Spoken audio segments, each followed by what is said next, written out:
everybody, it's Jim, and we are back again playing some more Minecraft. Today, however, I would... Oh, wait a second. We need to change into some appropriate gear here if we're going to be playing Minecraft, you know what I'm saying? Let's see here, what do I want to... Knights and Magic. Oh! Look at this mustachioed gentleman. Oh, here we go. A mage.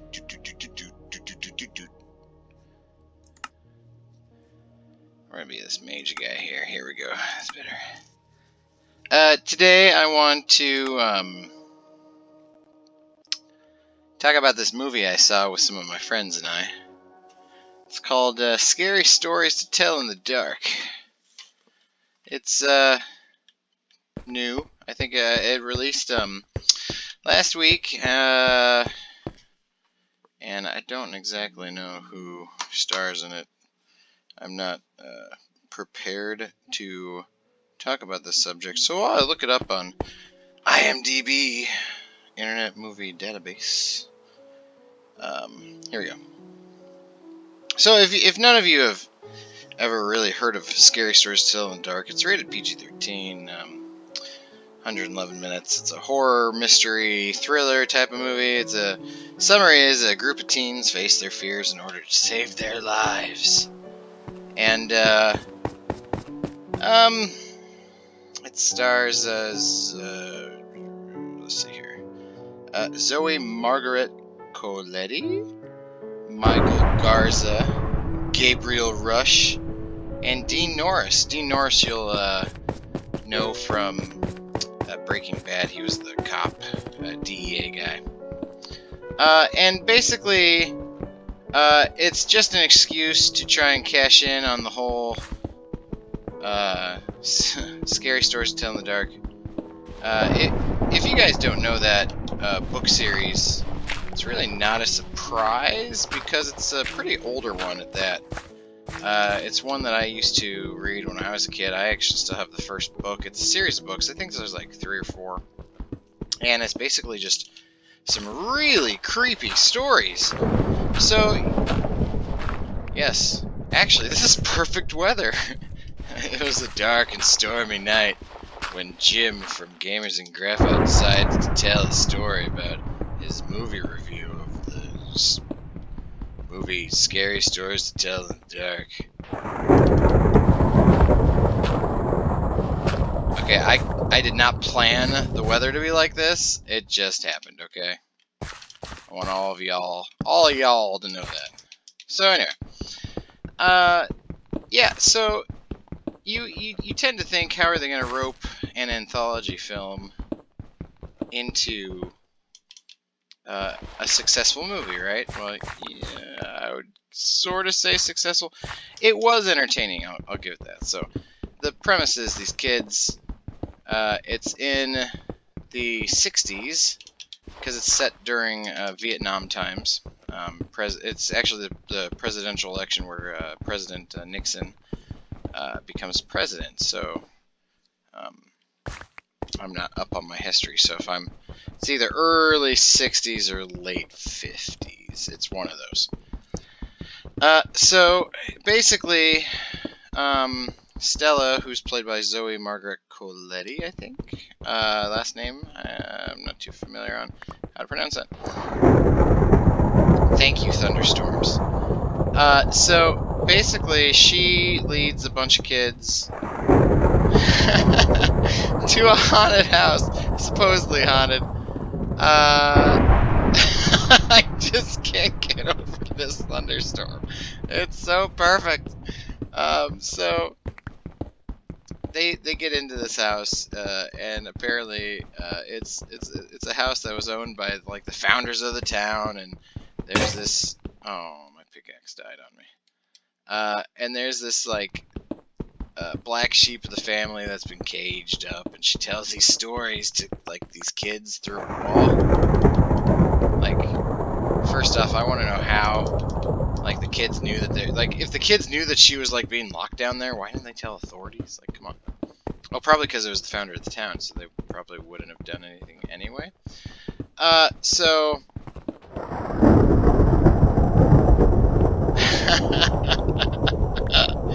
so anyway, they find this book, and it's filled with these scary stories, and they take the book up, obviously, and they say the magic words, you know, Sarah Bellows, tell me a scary story, and of course, you know, be careful what you wish for, because the ghost of Sarah Bellows does in fact tell them scary stories, and one by one, they all die. Well, not all of them, but so the things that this movie does correct, and I really do kind of like this movie. I don't necessarily would. I probably would not buy this film. Pretty much because it is creepy. It is very creepy. I really like the visual effects and the creatures that they use in this movie, which shouldn't be very difficult to imagine because it was written. Screenplay was written by Guillermo del Toro, among other people. There was other people that wrote it, but it was based off of the books, and it was just very well done. And it was like I said, the monsters were creepy, and the the acting was pretty good. I will say that. The they had a bunch of cliches in it that I just didn't really like. The jump scares, they were everywhere, and you knew that they were coming. Like you could call these jump scares a mile away. I gotta go get another. Actually, it's probably just beneficial if I just make a crafting table down here. Oh, I did not want to do that.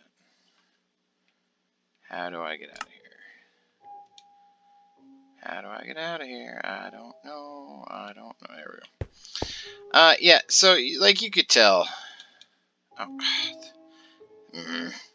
controls. You could tell that it was. It's pretty much an intro to horror. Like if you had never seen any horror before, you wanted to get into it as like a kid or whatnot, this would probably be the movie that you watch. Now, I would advise kids, parents, if you're wanting to watch this with your kids, I would probably suggest that you watch it first, preview it, make sure it's something that you want your children to see. I would not suggest anything younger than 13, just for the fact. Oh, hey now, you're an all-star. Look what I found. I would not suggest anything younger than 13 because of the. There are some very, very, very creepy imagery, and the monsters and just some of the content. Like there's this one monster that is just disembodied body parts, like or dismembered body parts, and they form together and come after him and come after one of the characters in a sort of shambling,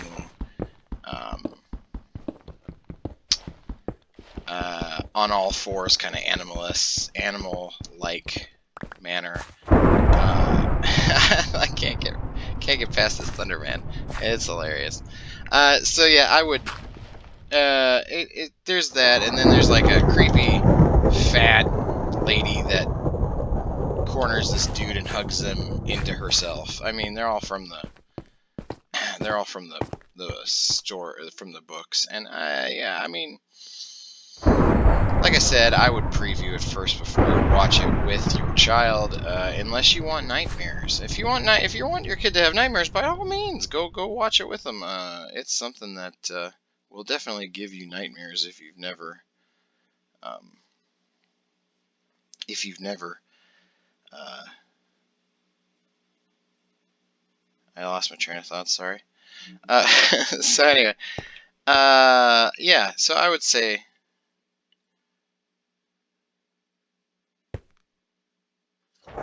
Sorry, I had somebody message me. No problemo.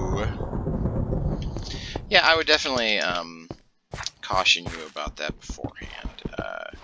If you're not worried about it, and you want kind of a family horror movie, if there is such a thing, which I don't really think there is such a thing, but like I said, if you want something that you want a horror movie that the family could watch if you like watching horror movies with your family, no judgment, that would be one that I would suggest. Because there's hardly any swear words, which I really like about this film.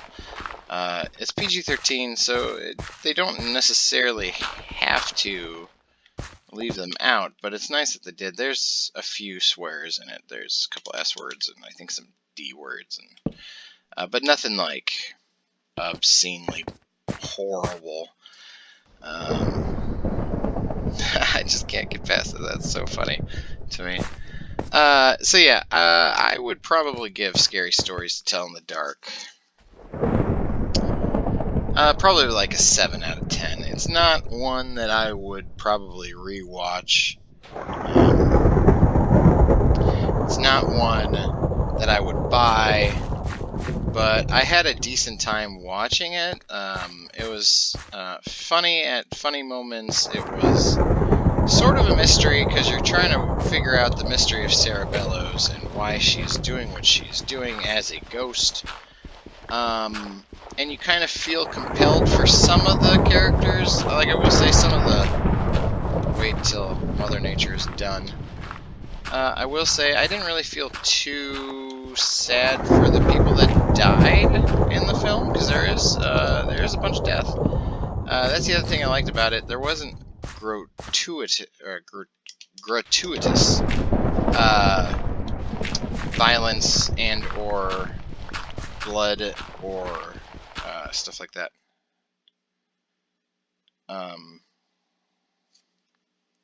So yeah, I think you'll have a good time if you go and see it. It's definitely one that should have been actually released during October, if anything. I don't know why they thought Scary Stories to Tell in the Dark. Let's release early August. It's not even fall. You would think maybe they have other stuff going on. Maybe there's some other horror movies. Well, okay. I will say that's probably a good thing that they released it, because I'm just thinking now, the movie It, that's coming out next month. So I see why maybe they decided to release it a little earlier, because they think that it's going to dominate the box office, which I totally think it's going to dominate the box office. It is such... The second part will be maybe better than the first part. I really enjoyed the movie It. If you have never seen it, I definitely... If you're a fan of horror, then yeah, go see it. I wouldn't see it if you don't like that genre, obviously. It's scary clowns and all that.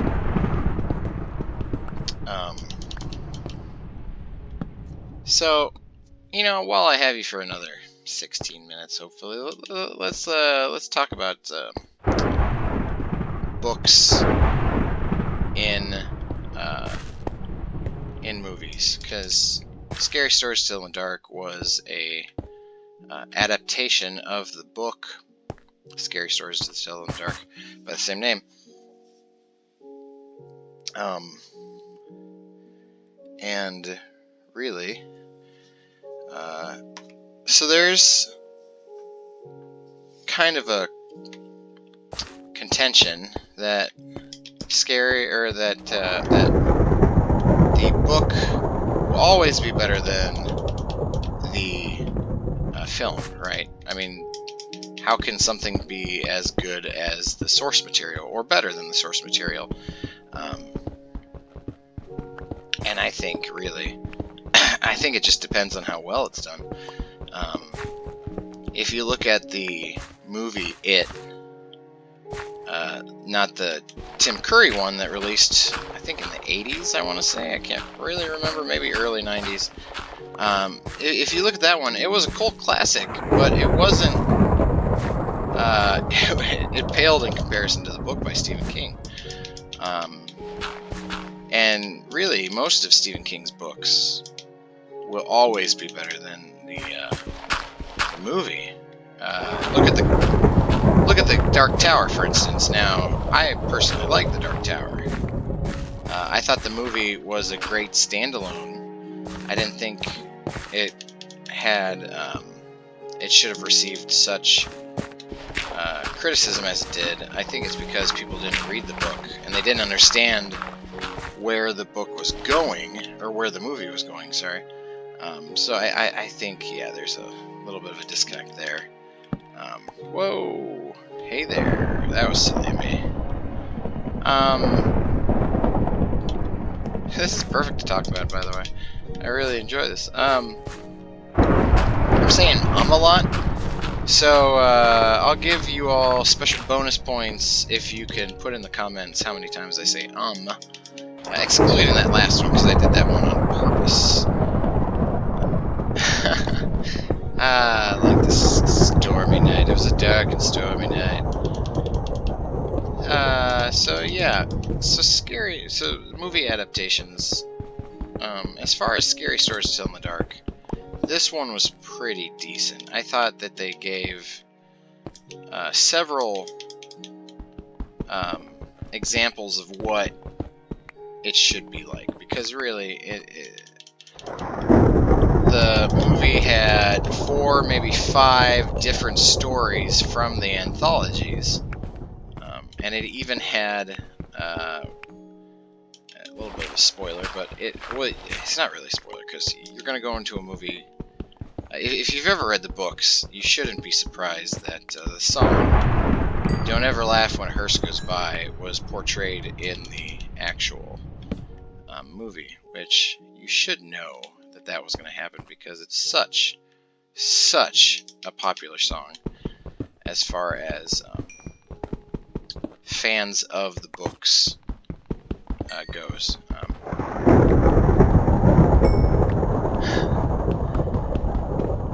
So if you've never heard the song, it goes, "Don't ever laugh when a hearse goes by, 'cause you may be the next to die." And it talks about you're in a cemetery, buried, rotting as a corpse, and it says, "The worms go in, the worms go out, the worms play pinochle on your snout. They eat your eyes, they eat your nose, they eat the jelly between your toes." So it's never good to laugh as a hearse goes by. These lightning strikes can't be at a better time.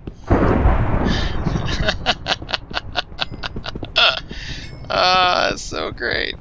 I'm not too sure what I'm doing down here, by the way. I need to make a house. I can't live up here forever, or live here forever. So yeah, so horror movies. I guess I should talk a little bit about horror movies. Or actually, why book adaptations, really. Why do they sometimes fail in comparison to... Really? So, I guess when people say, well, the book was a lot better than the movie, because for a few reasons. The first reason is that if it's a first-person narrative, it's going to be a little bit tougher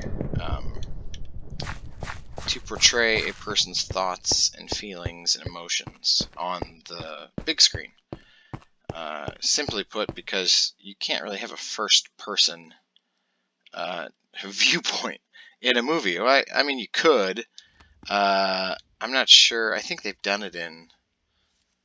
Oh, I can't. It was supposed to be kind of like a video game. I can't remember it. It was Bulletproof Harry or something. I can't remember. I don't know. Oh, there's a spider somewhere. Oh, I did it again. Okay. I canceled when I didn't want to. Oh, and there's a skeleton. Cobblestone, cobblestone, cobblestone, cobblestone, cobblestone, cobblestone, cobblestone, cobblestone, cobblestone, cobblestone. So really, oh, you're gonna die now. Ha. So where was I at? I was talking about not doing that. I don't know why I did that. I guess the other point too, when you're comparing the book to film, so books are long. They can be thick, thick books. Take, for instance, pretty much anything of Stephen King, or Tom Clancy, or J.R.R. Tolkien. I mean, all of their... I didn't want to do that a while. All of their books have so many different characters, so many different themes, that you cannot include each and every single one of them.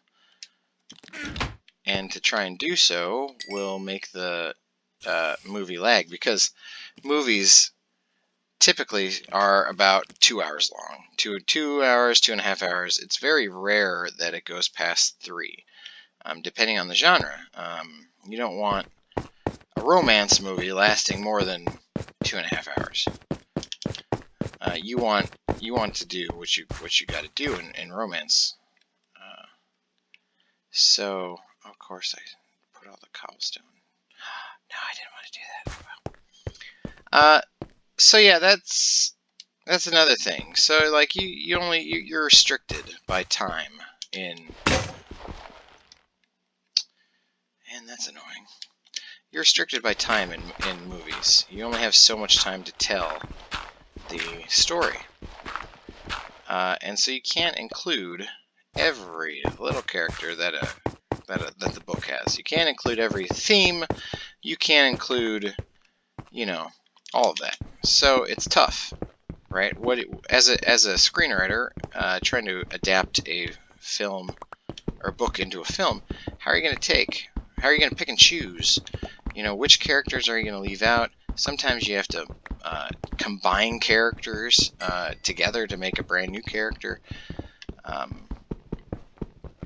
Also, which characters are going to play out well. If you're looking at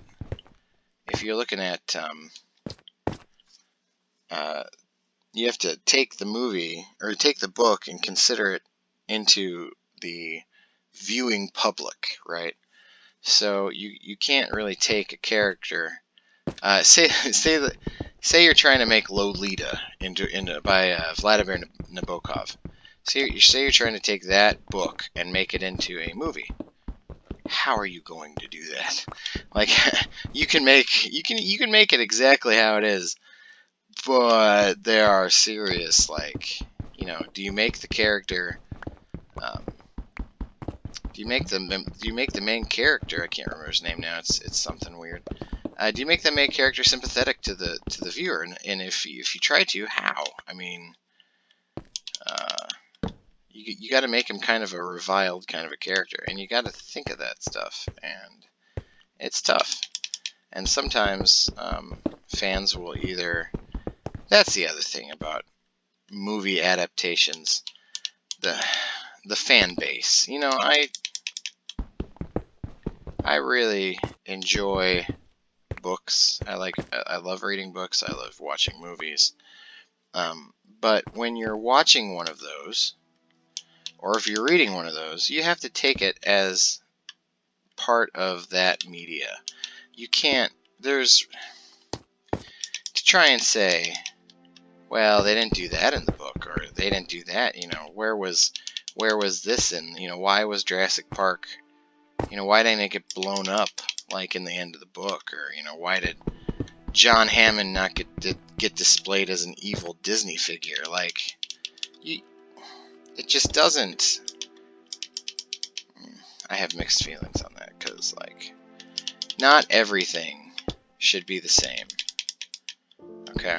And you shouldn't expect a movie to be the exact same as the book. Because if it was the exact same thing as the book, why are you going to watch the movie? You already know what happens, right?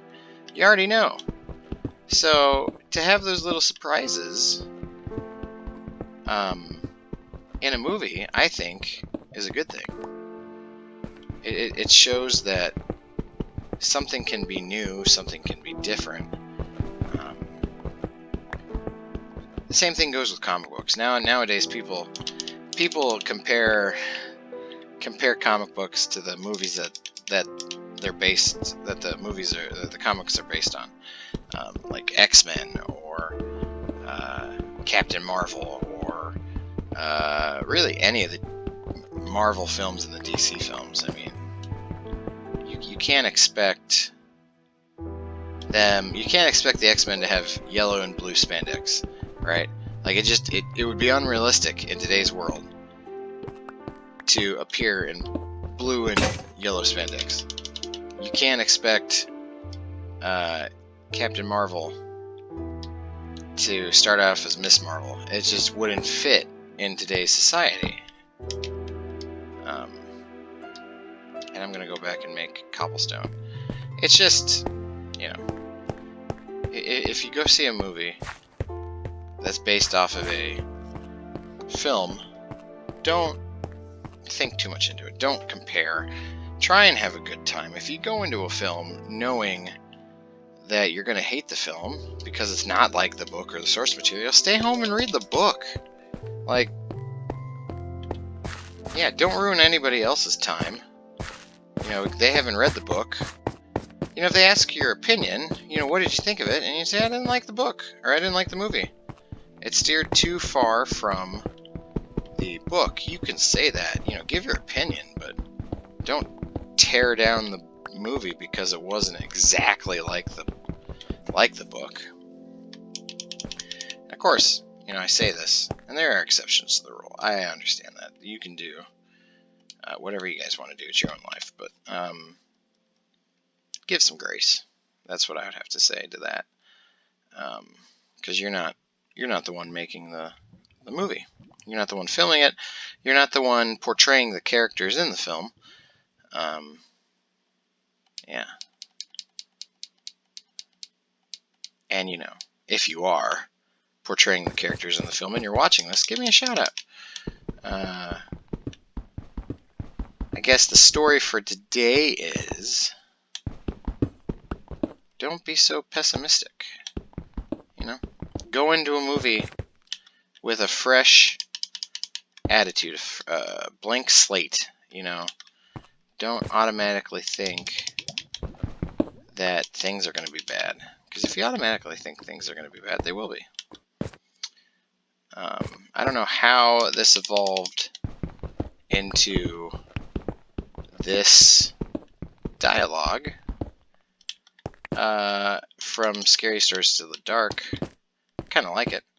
If you do like it, like I like it, let me know. I'll integrate some more literary concepts into Minecraft. Combine the gamer and the graphite, if you will. So yeah, I'm going to hop off of here, guys. This is another 30-minute segment. Minecraft episode 2. Let me just say, if you do like this, hit that notification bell, like the video, comment. If you didn't like it, dislike it. You know, go ahead. Leave in the comments why you didn't dislike it. What movie did you like better than the book? Let me know that too. Let's start up a dialogue in the comments section. I think it'd be very fun. I'm going to stay here and putter on for a couple more seconds because I want to last the whole 30 minutes. I don't want to cheat you guys out of anything. I know last time we went a little bit over, but who cares? You can always find more of my content on literary matters at www.james-master.com. I have a bunch of Mastering the Crafts, which is my blogs about writing and life and other stuff like that. So, yep, I'm going to get off here now, guys. I'm going to leave you all with this nice little thing. Next time, I might build a house. I might not. Who knows? Stay tuned. Same bat time, same bat channel. Alright, guys. Here I am, signing off. Bye.